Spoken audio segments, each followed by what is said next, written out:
Muito bem. A palavra do Senhor para nossas vidas hoje se dá através do livro chamado Efésios, do capítulo 4. Carta do apóstolo Paulo à igreja em Éfeso, direcionado àquele povo, aos eleitos, aos amados, aos queridos em Éfeso, onde, por meio do Evangelho, muitos puderam ser transformados pelo poder de Deus. Efésios capítulo 4, versos de 1 a seguir, que nos diz: rogo-vos, eu, o preso do Senhor, que andeis como é digno da vocação com que fostes chamados, com toda a humildade e mansidão, com longanimidade, suportando-vos uns aos outros em amor, procurando guardar a unidade do Espírito pelo vínculo da paz. Há um só corpo, um só Espírito, como também fostes chamados em uma só esperança da vossa vocação.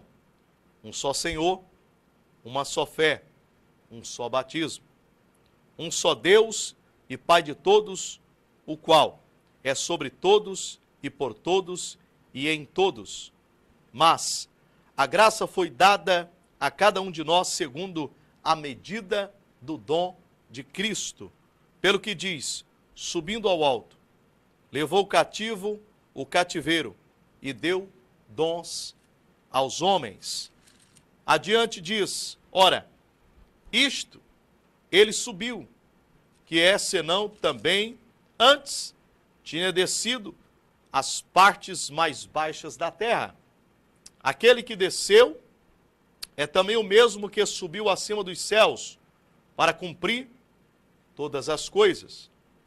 E ele mesmo deu uns para apóstolos, outros para profetas, outros para evangelistas, outros para pastores e doutores, querendo o aperfeiçoamento dos santos, para a obra do ministério, para a edificação do corpo de Cristo, até que todos cheguemos à unidade da fé, ao conhecimento do Filho de Deus, a varão perfeito, à medida da estatura completa de Cristo, para que não sejamos meninos inconstantes, levados em roda por todo o vento de doutrina, pelo engano dos homens que, com astúcia, enganam fraudulosamente. Antes, seguindo a verdade em amor, cresçamos em tudo naquele que é o cabeça, Cristo, do qual todo o corpo, bem ajustado, é ligado pelo auxílio de todas as juntas, segundo a justa operação de cada parte, faz o aumento do corpo para sua edificação em amor. Primeiro, eu quero falar ao seu coração com a expressão rogo-vos. O que vem a significar rogar? Significa interceder, ou seja, alguém apresentar-se numa situação em defesa de outrem.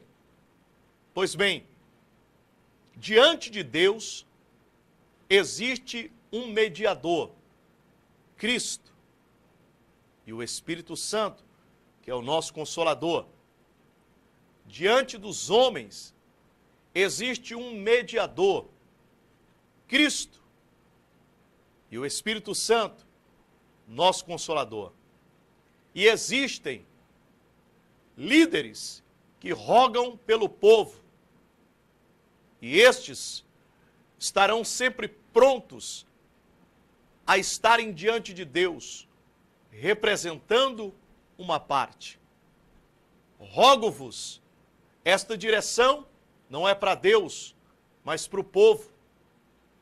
para que o povo se atente, para que o povo perceba, para que o povo veja, para que o povo assimile e com discernimento pratique e exercite por meio da fé pautada no Evangelho, da sua mensagem, que façamos uso destas práticas e sejamos cidadãos honestos, cidadãos referência.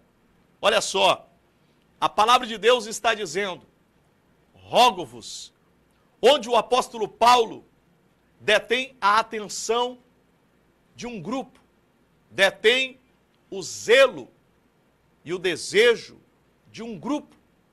E ele justamente, após dizer, rogo-vos, ele logo se lança como exemplo, rogo-vos, pois eu, o preso no Senhor.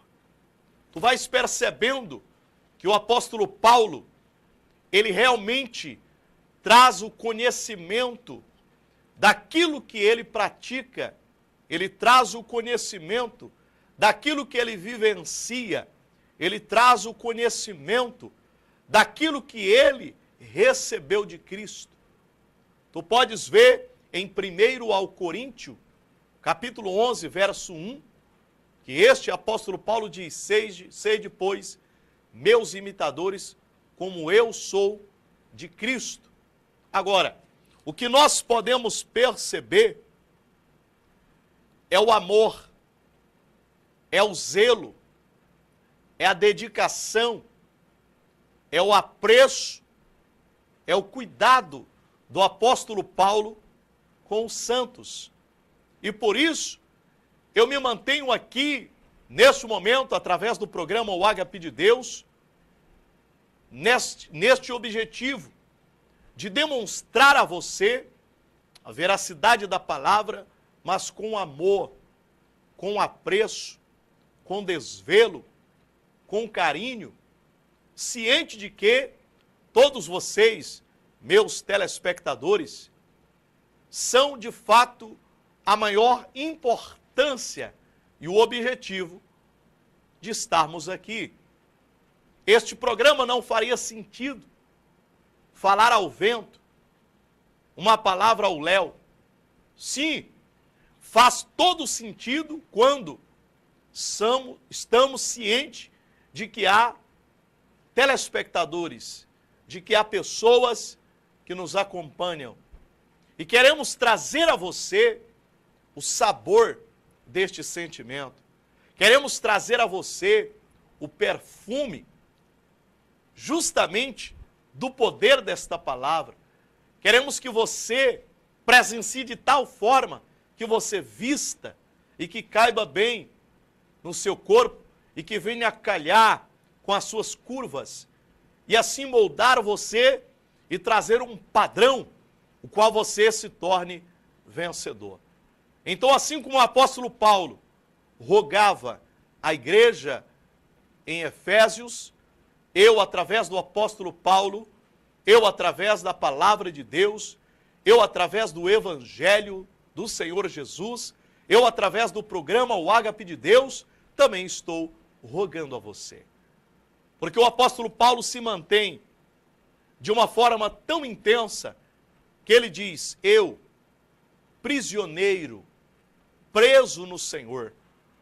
Ele está ciente que, ao usar esta expressão, simboliza uma sentença, simboliza um curso de vida, simboliza algo que o aconteceu e o arremete a se tornar e ser um homem diferenciado. Talvez você diga, então ele foi subjugado. Se ele se sente prisioneiro, automaticamente ele não faz por amor, porque ele está obrigado. Quando o apóstolo Paulo diz prisioneiro, ele não se refere a um descontentamento, ele não se refere a uma obrigatoriedade, ele não se refere a uma sentença prejudicial. Mas, de fato, o apóstolo Paulo se vê numa grande oportunidade em estar servindo um Deus, o qual o libertou, o qual o trouxe à verdade.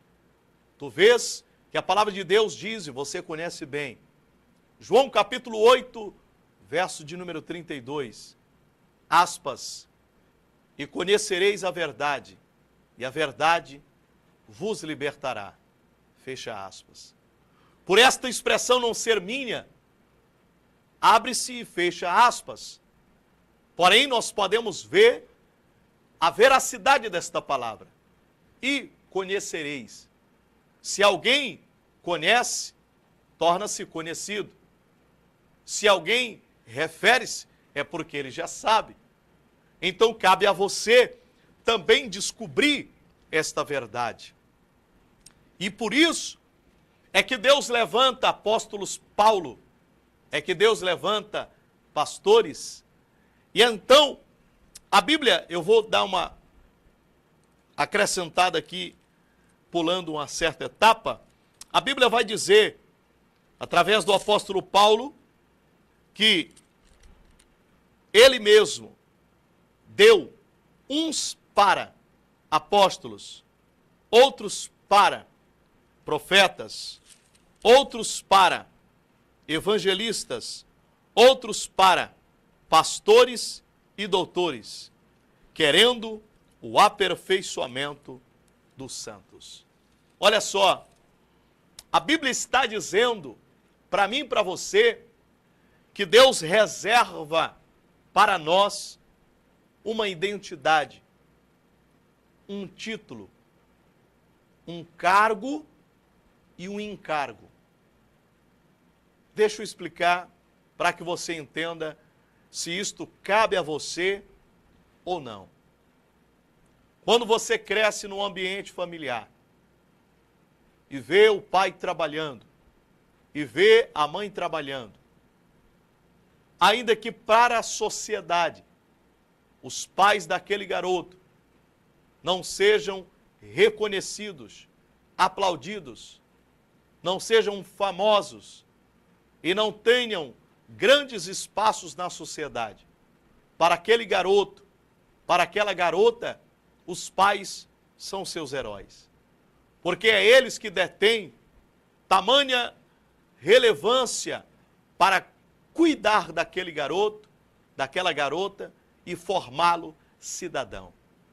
Se o pai trabalha braçalmente, se o pai não tem um reconhecimento muito relevante numa empresa, se ele tem um cargo, o qual julgamos ser pequeno, por talvez ser pequeno o seu salário, por talvez ser pequeno os seus estudos, por talvez ser pequena a sua capacidade, ou por talvez ser considerado pequeno pela própria empresa. Mas para aquele garoto, para aquela garota, para aquele filho e filha, os pais, independentes do cargo ou do encargo, são os seus heróis. Vejam só, a Bíblia está dizendo, através deste homem de Deus, que você atente para um plano e um projeto que Deus tem para todos os ouvintes. E a partir do momento que você ouve a palavra te direciona. E a Bíblia diz, a fé vem pelo ouvir, e ouvir a pregação do Evangelho. Ouvir a palavra de Deus. E quando nós começamos a estudar, isto nos amplia a visão e nos dá conhecimento de qual é a nossa capacidade e de onde podemos iniciar um grande projeto. Deus quer instruir você. Deus quer capacitar você. Deus quer trazer uma identidade a você. Deus quer trazer título à sua vida. Só que há prestígios nisto tudo, sim, mas também há grandes responsabilidades. Todo cargo tem o seu encargo, tem a sua responsabilidade. E quando o apóstolo Paulo, ele se intitula prisioneiro, preso no Senhor, ele tem como que obrigação de explanar aos seus leitores, aos seus ouvintes, qual é a paixão de ser preso, qual é o benefício de ser preso, qual é o prestígio, o privilégio de ser preso em Cristo. Que esperança isto dá para os seus ouvintes, quando ele demonstra estar satisfeito. E ele chama esta satisfação de vocação. Olha só, rogo-vos, pois, eu,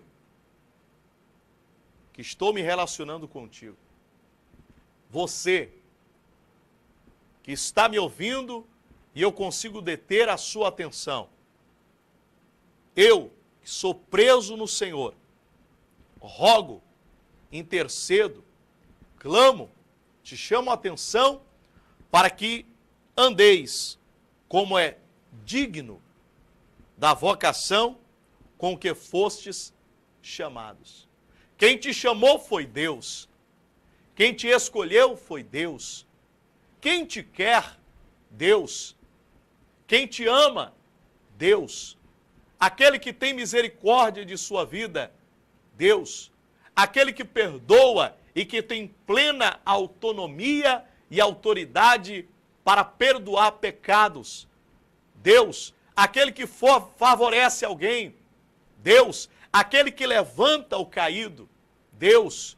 Ele sim tem condições de mudar a tua história.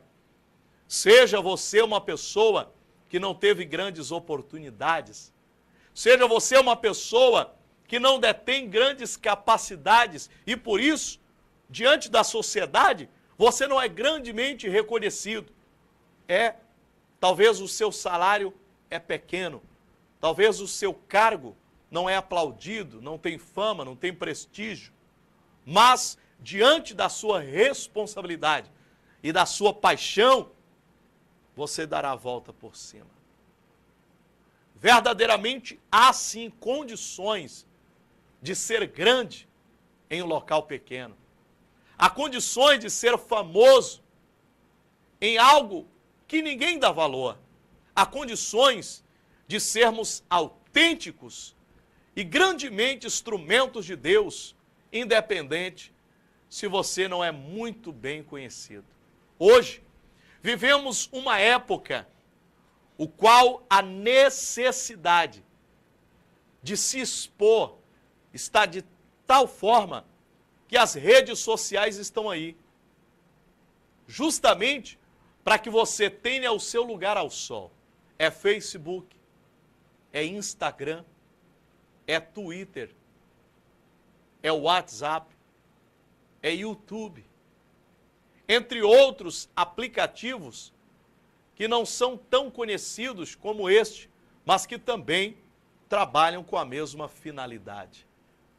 Hoje, através da rede social, através da internet, os meios de comunicação se fortaleceram e automaticamente há uma exposição maior, onde uma pessoa quer tanto dar a volta por cima, quer tanto conquistar o seu lugar ao sol, que se submete a muitos casos até vergonhosos.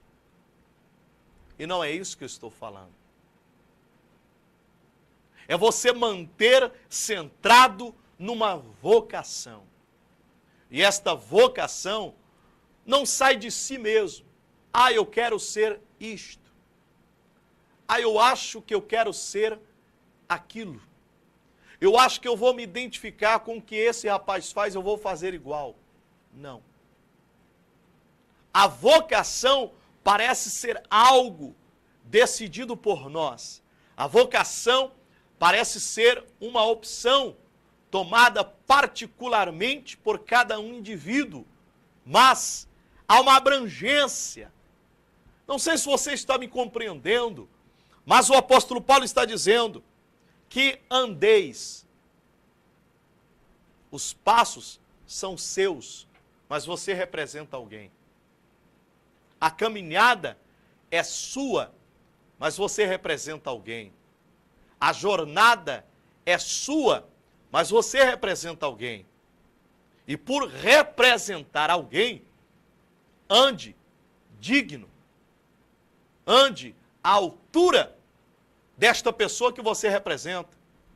Por que que as empresas trabalham com uniformes, com uma logomarca, com um padrão, para que não somente os funcionários, mas a sociedade saiba que empresa é aquela.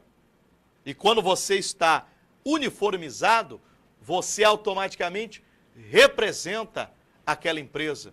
Então você não pode ser vândalo. Então você não pode ter anarquia. Do contrário, você se mantenha digno de ser realmente considerado um empregado do empregador. Olha o que a Bíblia diz, que andeis como é digno da vocação, como que fostes chamados. A decisão não cabe a você, cabe a você, a partir do momento que foi escolhido e vocacionado, andar digno. Mas quem te chama é Deus. Quem te escolhe é Deus. Quem realmente te quer é Deus. Olha o que